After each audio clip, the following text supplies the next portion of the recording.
राधे राधे। मैं Nikhil Goswami YouTube channel Shri Banke Bihari ji एवं Facebook page Banke Bihari temple में आप सभी का स्वागत करता हूं।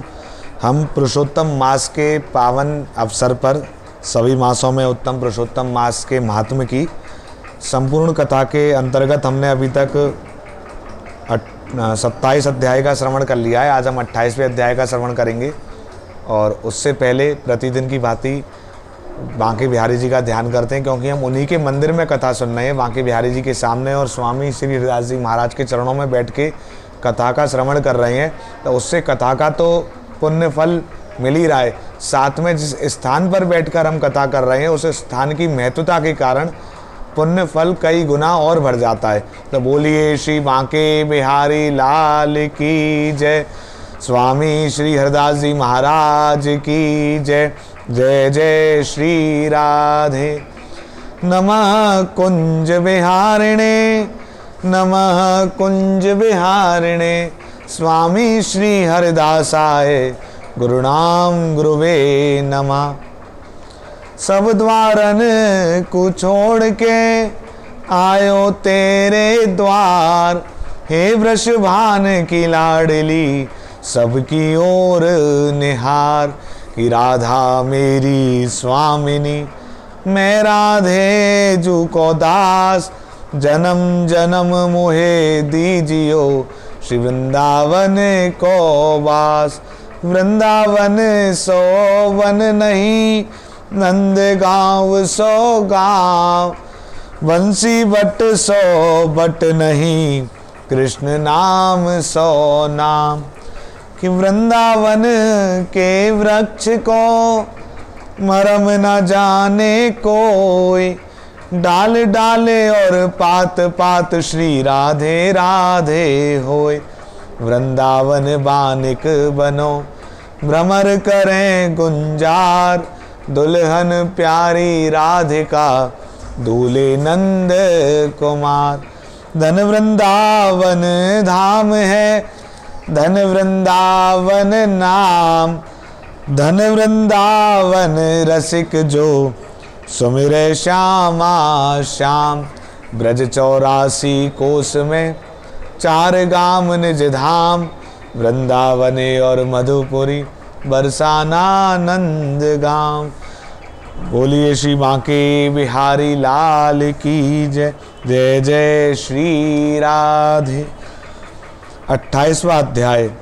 श्री नारायण बोले, धर्मराज की यह बात सुनकर चित्रगुप्त अपने दूतों से बोला, यह कदर्य पहले चिरकाल तक लोभग्रस्त रहा, फिर चोरी की, अतः ये पहले प्रेत योनि पाए, फिर बंदर बने, तब मैं इसे नरक की अनेक पीड़ा दूंगा। हे दूतों, धर्मराज के यही क्रम श्रेष्ठ हैं। इस प्रकार चित्रगुप्त से आज्ञा पाकर भयंकर आकृति वाले दूत उस ब्राह्मण को मुद्गरों से मारते हुए फल रहित वन में ले गए। वहां उसे प्रेत शरीर में रखा। उस निर्जन वन में जहां पानी तक नहीं था, चिरकाल तक प्रेत बनकर भूख प्यास से अत्यंत व्याकुल घूमता रहा। प्रेत योनि के महादुखों को भोगकर फिर फलों की चोरी करने के कारण बंदर योनि में गया। हे नारद, शीतल जल तथा फल पुष्प आदि अनेक वृक्षों की छाया से घिरा हुआ जम्बू खंड में सुंदर कालिंजर पर्वत पर इंद्र का बनाया हुआ एक सरोवर था, जो पवित्र श्रेष्ठ पुरुषों के सेवन योग्य पापों का नाश करने वाला था। वह देव दुर्लभ मृग तीर्थ नाम से विख्यात था। वहां पर श्राद्ध करने से पितृश्रेष्ठ गति पाते हैं। उस तीर्थ में दैत्यों के भय से देवता मृग के रूप में भय रहित होकर स्नान करते थे, इसलिए पंडित लोग इसे मृग तीर्थ कहते हैं। वहीं है कदर्य मनुष्य शरीर पाकर फल की चोरी के पाप से बंदर हुआ था। नारद जी बोले, तीनों लोकों को पवित्र करने वाला ऐसा मृग तीर्थ इस महापापी दुष्ट बंदर को कैसे मिला? हे नाथ, मेरे मन का यह संशय दूर करो, क्योंकि आप जैसे महात्मा अपने शिष्यों से कुछ भी नहीं छिपाते हैं। सूत जी बोले, हे ब्रह्मर्षियों, इस प्रकार नारद जी के पूछने पर तपोनिधि नारायण उनका सत्कार करते हुए अति प्रसन्न हो बोले। श्री नारायण ने कहा, चित्रकुंडल नाम का एक धनाढ्य वैश्य था। उसकी तारका नाम की परम सुंदरी पतिव्रता स्त्री थी। दोनों ने पवित्र पुरुषोत्तम मास का व्रत किया। पुरुषोत्तम मास के बीतने पर जब अंतिम दिन आया तो चित्रकुंडल ने सपत्नीक श्रद्धा भक्ति से उद्यापन किया। उद्यापन विधि करने के लिए वेद वेदांग के जानने वाले सुचरित्र ब्राह्मणों को सपत्नीक आमंत्रित किया। हे नारद जी, वहां धन के लोभ से कदर्य ब्राह्मण भी पहुंच गया। उद्यापन विधि पूर्ण होने पर चित्रकुंडल वैश्य ने सपत्नीक ब्राह्मणों को बहुत सा दान देकर अत्यंत प्रसन्न किया। उन सबको प्रसन्न कर अन्य ब्राह्मणों को दक्षिणा दी। उनकी दी हुई दक्षिणा से दूसरे ब्राह्मण संतुष्ट हो अपने अपने घर चले गए। किंतु अत्यंत लोभी कदर ही रोता हुआ चित्रकुंडल के आगे खड़ा हो गया और विनय पूर्वक गदगद वाणी से बोला, हे वेशराज चित्रकुंडल, आपने जैसा पुरुषोत्तम मास का व्रत विधि विधान से किया वैसा आज तक कहीं भी किसी ने नहीं किया। आज आप कृतार्थ हो गए और आप सब प्रकार के भाग्यवान हो जो आपने अत्यंत भक्ति से पुरुषोत्तम व्रत किया। आपके पिता और माता धन्य हैं जिन्होंने आप जैसे हरिभक्त पुत्र को उत्पन्न किया। यह पुरुषोत्तम मास धन्य से भी बढ़कर धन्य है, जिसके सेवन से इस लोक और परलोक का फल प्राप्त होता है। हे वैश्य, आपकी इस महान पूजा को देखकर मैं चकित हो गया। अहो निसंदेह आपने महान कार्य किया है और अन्य ब्राह्मणों को भी बड़े आनंद से धन दान दिया है। हे दाता, आप मुझ भाग्यहीन को क्यों नहीं देते? ऐसा कहने पर कदर्य को भी वैश्य ने धन दे दिया। उस धन को कदर्य ब्राह्मण ने घर ले जाकर पृथ्वी में गाड़ दिया। उस कदर्य ने पहले वहां श्री पुरुषोत्तम की पूजा देखी और दूसरे धन के लोभ से पुरुषोत्तम मास की प्रशंसा की। पूजा देखने और पुरुषोत्तम मास की स्तुति करने से धन का लोभी कदर्य मृग तीर्थ को प्राप्त हुआ। सूत जी बोले, दर्शन और स्तुति करने से दुष्ट कदर्य ब्राह्मण को बानर की योनि में श्रेष्ठ तीर्थ का वास मिला। हे द्विजों, जो मनुष्य श्रद्धा से पुरुषोत्तम का व्रत तथा पत्नी सहित दर्शन और स्तुति करते हैं उनके पुण्य का कहना ही क्या। नारद जी बोले, हे ब्राह्मण, अब आप यह बताइए कि उस वन में जहाँ श्रेष्ठ शीतल जल था, घने छाया वाले फल फूलों से युक्त मनोहर वृक्ष थे, उनसे शोभित उस वन में रहने का क्या कारण था? श्री नारायण बोले, हे नारद जी, तुम्हें सुनने की इच्छा है तो मैं अवश्य कहता हूँ, सुनो। इसमें कुछ कारण हैं जिसके सुनने से पाप नष्ट हो जाते हैं। सब अर्थों के फल को देने वाले रामचंद्र जी जब समुद्र में सेतु बनाकर रावण को मारने गए तो रामचंद्र जी ने विभीषण को छोड़कर सब राक्षसों को मार डाला। उसके पश्चात अग्नि में शुद्ध कर जानकी को अंगीकार किया। तब रावण के मरने से प्रसन्न हो ब्रह्मा, शिव, इंद्र आदि देवताओं ने कहा, हे श्री रामचंद्र जी, आप वर मांगो। इस प्रकार सब भक्तों को अभय करने वाले रामचंद्र जी बोले, हे देवताओं, जो मुझे वर देना चाहते हो तो मेरी बात सुनो। यहाँ पर जितने शूरवीर वानरों को राक्षसों ने मार दिया है उन सबको मेरी आज्ञा से अमृत वर्षा कर शीघ्र जीवित कर दो। ऐसा ही हो। यह कहकर ब्रह्मा, शिव, इंद्र आदि देवताओं ने अमृत वर्षा कर वानरों को जीवित कर दिया।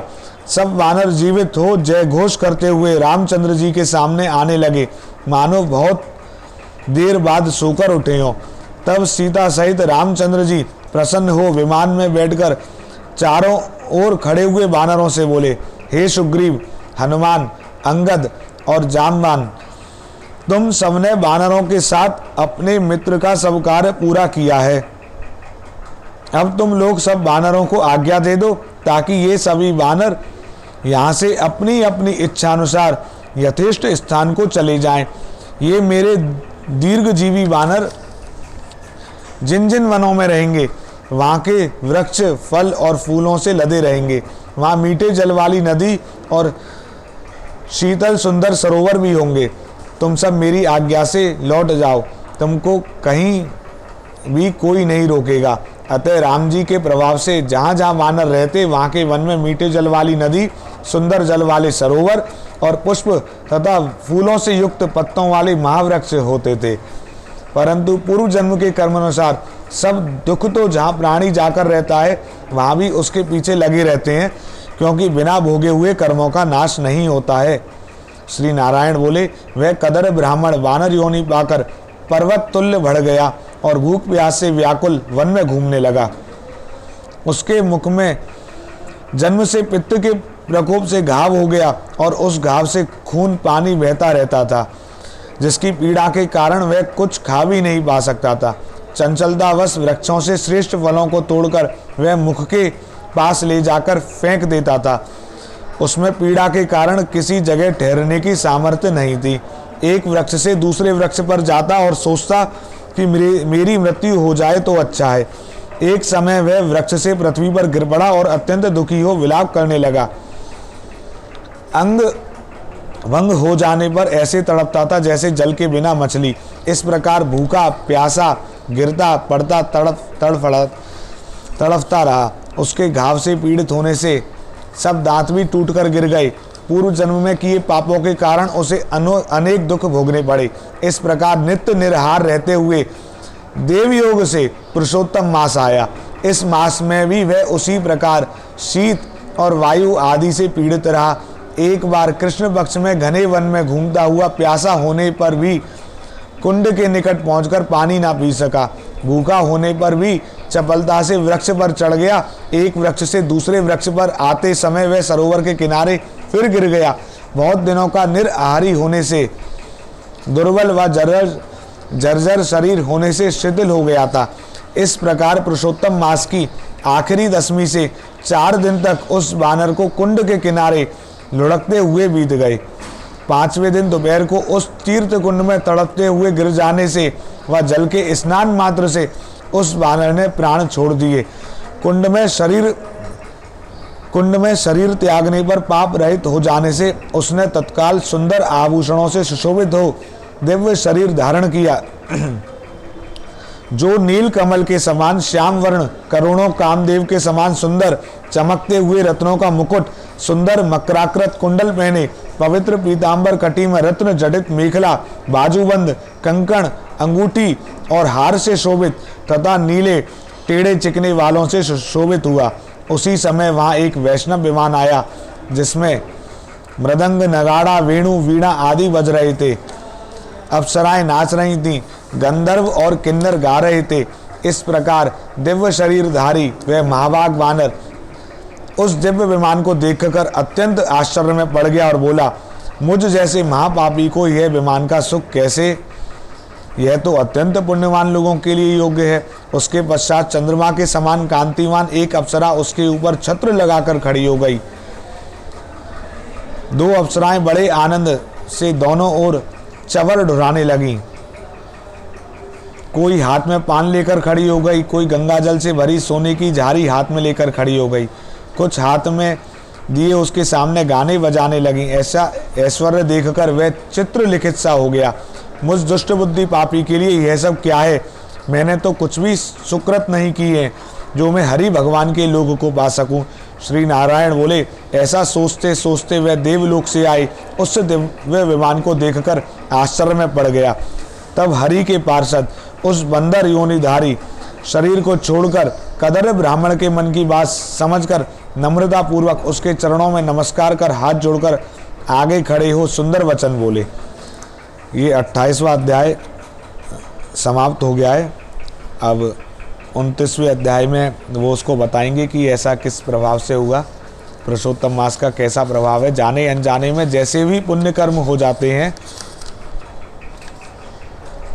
चाहे जान के करो या अनजाने में करो, जैसे भी पुण्य कर्म हो जाते हैं, ठाकुर जी तो पुरुषोत्तम मास का उत्तम से उत्तम फल प्रदान करते हैं। चाहे जान के निराहार रहा, चाहे जान के व्रत रखो, चाहे अनजाने में व्रत हो जाए, तो कैसे भी हो भजन हो जाए। इसलिए मैं कहता हूँ ज़्यादा से ज़्यादा शेयर किया करो, ताकि कोई सुन भी ले कथा 1 पल 2 पल, जैसी ठाकुर जी की कृपा हो। ठाकुर जी की कृपा के बिना कथा भी नहीं सुन पाते, तो उसका भी कल्याण हो जाएगा। और शेयर करने से आपको भी पुण्य की प्राप्ति होगी, क्योंकि पहुंचाने का माध्यम आप भी बने। तो बोलिए श्री बांके बिहारी लाल की जय। नमः कुंज बिहारिण्य नमः कुंज बिहारिणे स्वामी श्री हरिदासाय गुरुणाम गुरुवे नमः। अब श्री कुंज बिहारी अष्टक सुना देता हूँ मैं आज। ठाकुर जी के सामने वंदना भी हो जाएगी हमारी पुरुषोत्तम मास के शुभ अवसर पर। यस्तूयते श्रुतिगणे निपुणे रजस्त्रं संपूज्यते क्रतुगते प्रणते क्रियाभि तम सर्वकर्म फलदम निज सेवकानां श्रीमद्विहारी चरणं शरणं प्रपद्ये। यम मानसे समुतयो यतयो निधाय सद्यो जहु हृदयांधकारं तम चंद्रमंडल नखावली दीपमानं श्रीमद्विहारी चरणं शरणं प्रपद्ये। येन छड़ेन समकारी विपद्य योगो ध्यानास्पदम सुगमितेन नृतेन वेगई तम दाप वारण निवारण साम कुशांकम श्रीमद्विहारी चरणं शरणं प्रपद्ये। यस्मै विधाय विधिना विधिनार्दाद्या पूजां विवेक वरदा वरदास्य भावा तम दाक्ष लक्षण विलक्षण लक्षणाढ्यम श्रीमद्विहारी चरणं शरणं प्रपद्ये। यस्मात् सुखैक सदनान् मदनारि मुख्या सिद्धिं समीरुतुलां शकलांग शोभां तम शुद्ध बुद्धि शुभ वृद्धि समृद्धि हेतुं श्रीमद्विहारी चरणं शरणं प्रपद्ये। यस्य प्रपन्ने वरदस्य प्रसादत स्यात् तापत्रयापहरणं शरणं गतानां तम नील नीरज निमं जनिमंजनाय श्रीमद्विहारी चरणं शरणं प्रपद्ये। यस्मिन् मनो विनीतं भवति प्रसन्नं खिन्नं कदीन्द्रिये गणवे यद्दिशन्नं तम वास्तविस्तं निरस्य समस्त दुःखं श्रीमद्विहारी चरणं शरणं प्रपद्ये।